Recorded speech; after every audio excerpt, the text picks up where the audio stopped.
saat kita main kripto atau Bitcoin tadi itu, semakin besar modal kita, semakin besar kita nambang ya. Bahkan 15 menit itu tadi dapat 500.000. Itu gimana untuk dalam pandangan Islam menyikapinya, Ustaz?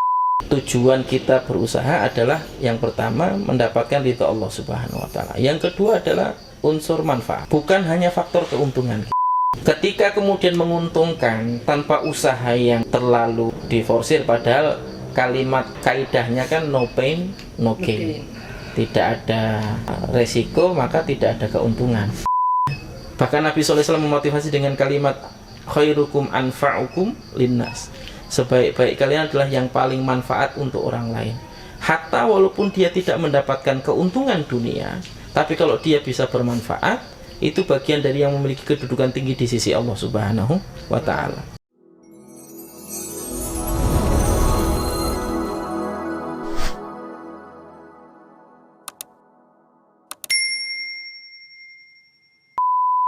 Oke, assalamualaikum warahmatullahi wabarakatuh. Waalaikumsalam. Waalaikumsalam warahmatullahi wabarakatuh. Alhamdulillahirabbil alamin. Wassalatu wassalamu ala Rasulillah wala haula wala quwata illa billah. Teman-teman dimanapun kalian berada, alhamdulillah pada sesi kali ini kita berjumpa lagi dalam program BBM Bincang-Bincang Muamalah bersama Ustaz Abdul Nafi, yang mana alhamdulillah di depan kita Ustaz Abdul Nafi telah hadir. Assalamualaikum Ustaz. Waalaikumsalam warahmatullahi. Kali ini kita juga ditemani teman kita yaitu Dega. Assalamualaikum Dega. Waalaikumsalam warahmatullahi wabarakatuh. Untuk sesi kali ini ada teman kita yang ingin bertanya yaitu Dega, yang mungkin bersinggungan dengan kawan kita juga yang ada yang bertanya di kolom komentar. Mungkin bisa langsung Dega menanyakan kepada Ustaz. Izin bertanya Ustaz. Tadi ceritanya itu kan tadi pagi itu saya tuh buka scroll Instagram, ketemu di Reels itu tentang influencer yang dia ini istilahnya langsung naik untuk kekayaannya gara-gara main di aplikasi tertentu, dan poinnya adalah dia itu mainan Bitcoin atau turunannya itu kripto gitu Ustaz. Dan saya itu perhatiin di situ dia cuma dalam jangka waktu 15 menit itu 500.000. Dan sampai itu mungkin karena sukses dia di bidang itu, dia share lah pendapatan dia segala macam, dia sampai buka pelatihan. Intinya bayar 2 juta nanti dia latih sampai bisa. Dan itu saya cekin semua itu instastory-nya. Itu ada yang pokoknya intinya mereka bayar semua sampai dia buka seminar gitu Ustaz. Nah, terus poinnya di situ yang saya tangkap adalah saat kita main kripto atau Bitcoin tadi itu, semakin besar modal kita, semakin besar kita nambang ya. Bahkan 15 menit itu tadi dapat 500.000. 15 menit, bayangin kalau di luar sana mungkin udah berapa setengah bulan baru dapat segitu. Gitu Ustaz. Jadi kurang lebih ya kan kita sebagai yang pengen juga sih tergiur secara nggak langsung, kan kita tergiur sih Ustaz hal-hal yang kayak gitu. Kan lumayan besar, bukan lumayan lagi besar, kalau semakin besar modalnya semakin gede itu hasilnya. Itu gimana untuk dalam pandangan Islam menyikapinya Ustaz? Ya. Ada banyak hal sebenarnya nanti perlu didudukkan di dalam perkara ini ya. Sebenarnya ada beberapa yang perlu diketahui oleh kita masing-masing terkait dengan bagaimana kita berinvestasi atau memutar uang kita itu, supaya kemudian uang kita itu berkembang, kemudian kita juga bisa mendapatkan keuntungan. Di satu sisi apa yang kemudian kita dapatkan nanti juga akan bermanfaat untuk diri kita sendiri. Yang pertama adalah bahwa motivasi seorang muslim di dalam dia berniaga atau berusaha atau memutar uang yang ada pada dirinya itu, tujuan yang pertama adalah dia ingin mendapatkan ridha Allah Subhanahu wa taala. Karena memang berniaga atau berusaha atau beraktivitas yang kemudian itu bagian dari yang mendatangkan hasil yang nanti juga akan bermanfaat untuk diri sendiri, itu bagian dari yang diperintahkan ya. Sebagaimana perintah Allah untuk kita berjalan di muka bumi, siru fil ardi fangduru kaifa kana aqibatul mukadzibin, atau kemudian ayat-ayat yang lain kemudian memerintahkan kita untuk wabtaghu min fadlillah, agar kemudian kita meraih atau mencari keutamaan yang telah Allah siapkan di luaran sana, ya. Sebagaimana kemudian Allah sebutkan di dalam Quran surat Al-Jumu'ah dan ayat-ayat yang lain, menunjukkan bahwa berniaga, berusaha, bagian dari cara kita untuk mencari nafkah tadi itu adalah bagian dari yang disyariatkan. Bahkan Nabi mengatakan dalam sebuah kesempatan ketika kemudian melihat seorang laki-laki yang kemudian dia dengan penuh kekuatannya dia mencari nafkah, yang saat itu dikomentari oleh sebagian sahabat, seandainya dia gunakan kekuatannya itu untuk beribadah kepada Allah, maka kemudian Nabi menanggapi dengan kalimat, kalau dia melakukan itu dalam rangka untuk menjaga kehormatan keluarga, untuk mencukupi keluarganya, fa huwa fisabilillah, maka dia berada di jalan Allah Subhanahu wa ta'ala. Saking mulianya kita berusaha itu. Makanya tujuan kita berusaha adalah yang pertama mendapatkan ridha Allah Subhanahu wa ta'ala. Yang kedua adalah unsur manfaat, bukan hanya faktor keuntungan gitu. Ini hal yang penting untuk saya tekankan. Kenapa? Karena hari ini mindset kita ini sudah dicemari dengan virus kapitalisme. Ketika kemudian orientasi tertinggi itu adalah bagaimana kemudian dia mendapatkan keuntungan sebanyak-banyaknya dalam waktu yang sesingkat-singkatnya dengan modal sekecil-kecilnya. Dan itulah yang didoktrinkan kepada kita dari sejak kita masih kecil ketika kita belajar ekonomi secara umum. Dan ini bagian dari yang kemudian penting untuk diperhatikan. Jadi ada gap yang cukup jauh antara kemudian pemikiran Islam dengan pemikiran kapitalisme tadi dalam urusan usaha. Kapitalisme itu kan bagaimana kapitalisasi terhadap apa yang kemudian mampu dimiliki oleh seseorang. Bagaimana kemudian tingkat kepuasan tertinggi itu adalah semakin banyak yang didapatkan, semakin puas gitu.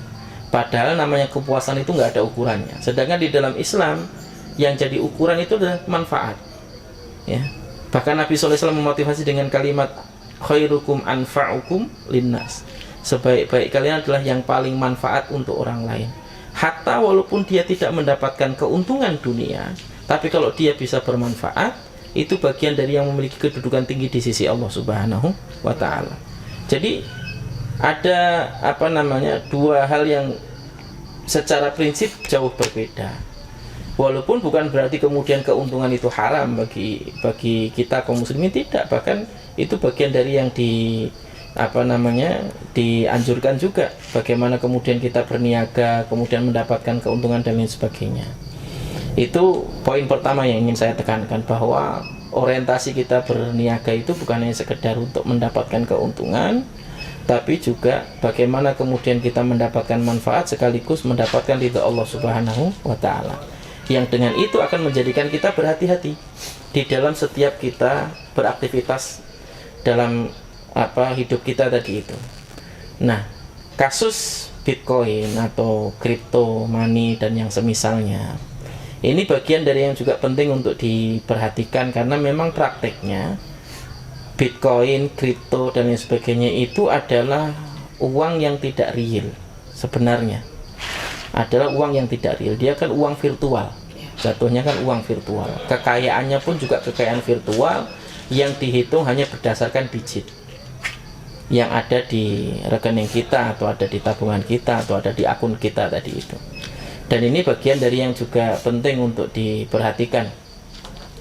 Salah satu di antara bagian dari yang kenapa kripto ini cukup diminati hari ini, karena tadi faktor keuntungan yang amazing tadi itu dalam waktu yang cukup singkat. Dan ini bagian dari yang menjadi salah satu pemikatnya, sehingga kemudian menjadikan orang juga tergiur dan berbondong-bondong tadi seperti antum tadi itu. Ini kan yang jadi masalahnya, ya.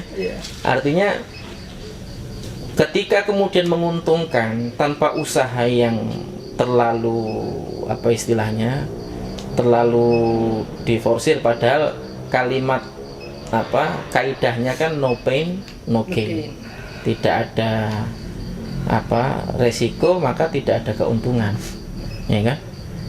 Dan itu salah satu di antara bagian dari sunatullah sebenarnya.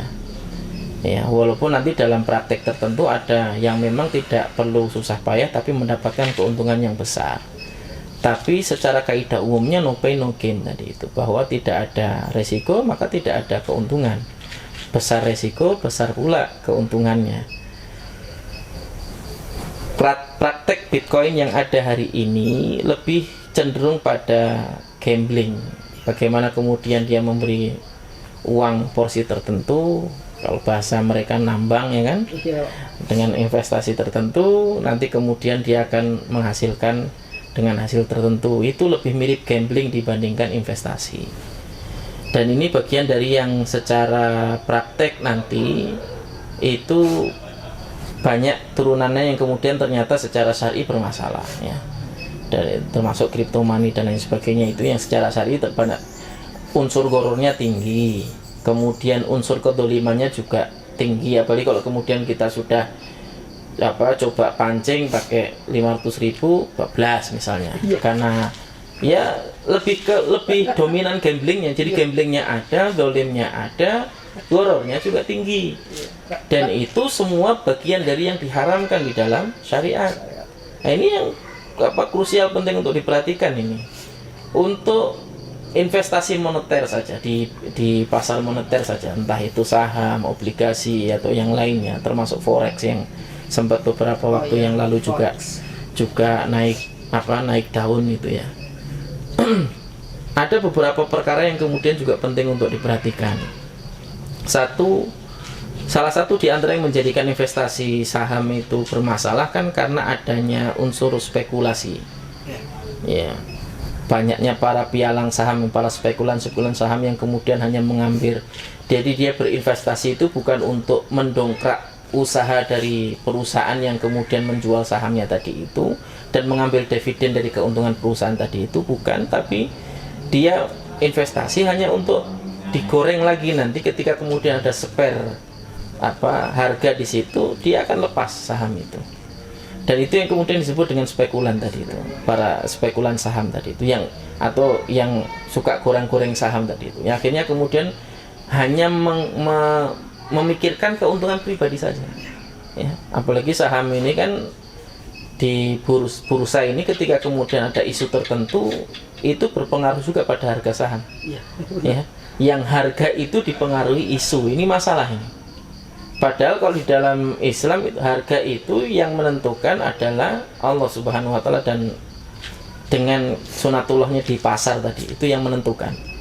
Ketika kemudian dia tidak, istilahnya secara perjalanannya itu bermasalah, misalnya barang langka, maka harga naik. Dan itu salah satu di antara logika normalnya. Ketika kemudian barang banyak, harga turun. Sedangkan saham enggak, mau perusahaannya sedang fit-fitnya, tapi kalau ada isu tertentu sahamnya bisa turun. Itu masalahnya. Jadi sebenarnya kita jualan apa di situ itu gitu. Iya juga ya. Nah, ini yang juga bagian dari yang penting untuk didudukkan. Apapun nanti di sisi pasar moneter itu, yang kemudian penting untuk kita perhatikan adalah dari sisi tadi, beberapa perkara yang kemudian potensi goror dan juga potensi zalim tadi itu. Apalagi broker-broker yang ada hari ini ya cuman dia bagaimana nyari keuntungan aja. Iya. Dia nggak peduli bagaimana orang itu untung atau rugi, yang penting dia tetap untung. Kan selama ini prakteknya di pasar moneter kan begitu. Yang untung ya cuma broker. Iya sih. Yang investasi ya kalau pas qadarullahnya untung ya untung, kalau pas qadarullahnya rugi ya rugi. Tapi kalau broker nggak ada ceritanya rugi, dia selalu untung karena dia dibayar terus gitu. Makanya dia bikin aplikasi, dia bikin pelatihan, dia bikin. Jadi dari masing-masing tadi itu adalah pundi-pundi keuangan dia gitu. Pantes itu. Bikin Kayak influencer. jualan seminar ya kan? Iya benar. Jualan seminar, jualan aplikasi, udah gitu nanti jasanya dipakai untuk mengelola keuangan yang ikut seminar tadi itu. Nah, itu juga menjadi salah satu di antara bagian dari yang penting untuk diperhatikan oleh kita. Jadi ruhnya keuangan Islam itu adalah cash. Cash ya Ustaz ya. Cash. Jadi jatuhnya apa nih Ustaz? Anda potong. Jadi itu jatuhnya judi Ustaz ya. Lebih cenderung ke judi. Jadi haram ya Ustaz. Iya, lebih unsur gamblingnya itu lebih dominan gitu dari prakteknya, entah itu forex, entah itu saham atau obligasi atau termasuk yang bitcoin dan apa namanya kripto, itu lebih dominan gambling. Apalagi marak itu Ustaz, nanam hari ini besok panen, nanam hari ini besok panen, gambling ya itu Ustaz ya. Iya. Tapi saya yakin juga sih itu influencer itu nggak di-share cut loss-nya berapa. Iya, Kan- nggak tahu juga kan, dia nggak mungkin nggak mungkin berbagi itu. Iya, nggak balance loh. Maksudnya ada unsur kebohongan di situ Ustaz ya. Ya Tapi, bisa jadi, bisa jadi. tapi emang masyarakat sekarang ini kan gimana caranya rebahan tuh dapat duit. Iya, jadi dia ngikutin itu. Jadi ada jokes dulu pas SMP SMA itu. Apa? Muda, kaya raya, mati masuk surga Ustaz. Iya. Jadi itu sesuai dengan jokes itu Ustaz. Muda, kaya raya, mati masuk surga. Pengennya. Prakteknya ya belum tentu. Tinggal dia kaya rayanya dengan jalan apa? Jalan yang halal atau yang haram. Ya, itu Allah lari. Masalah muda mati banyak ya kan. Iya. Kaya mati banyak juga. Yang kemudian mati masuk surga, nah itu belum tentu banyak. Berarti emang kalau mau nabung atau investasi emang enaknya ke emas atau ke tanah gitu ya Ustaz ya? Yang jelas apa, investasi real itu yang kemudian lebih penting untuk diperhatikan. Udah. Sisi krusialnya itu di investasi realnya, karena tadi saya bilang bahwa ruhnya ekonomi Islam itu di cash. Makanya Nabi mengatakan ya dan biyatin sawaan bisawain, itu terkait dengan jual beli. Abdurrahman bin Auf itu kaya sampai kekayaannya ketika meninggal itu kalau dikonversikan hampir 65 triliun. Itu kekayaan satu orang. Masya Allah. Itu didapat oleh Abdurrahman bin Auf hanya dalam 30 tahun sejak beliau hijrah ke Madinah tanpa membawa apa-apa. Selama di Madinah selama kurang lebih 30-an tahun itu sampai kemudian beliau meninggal, itu meninggalkan harta 65 triliun kalau dikonversikan ya ke rupiah itu. 65 T 30 tahun. Antum sudah berapa tahun sekarang mengumpulkan duit kerja? Abdurrahman bin Auf, dan itu bukan karena bermain saham, bukan karena bermain di pasar moneter, tapi dari pasar real. Itu yang istimewa. Iya, iya. Tapi emang mungkin ditakdirkan untuk kaya juga Ustaz. Ya itu satu hal, itu satu hal. Tapi usaha beliau kan juga nggak main-main. Beliau itu keistimewaannya terjun langsung di pasar, walaupun punya karyawan.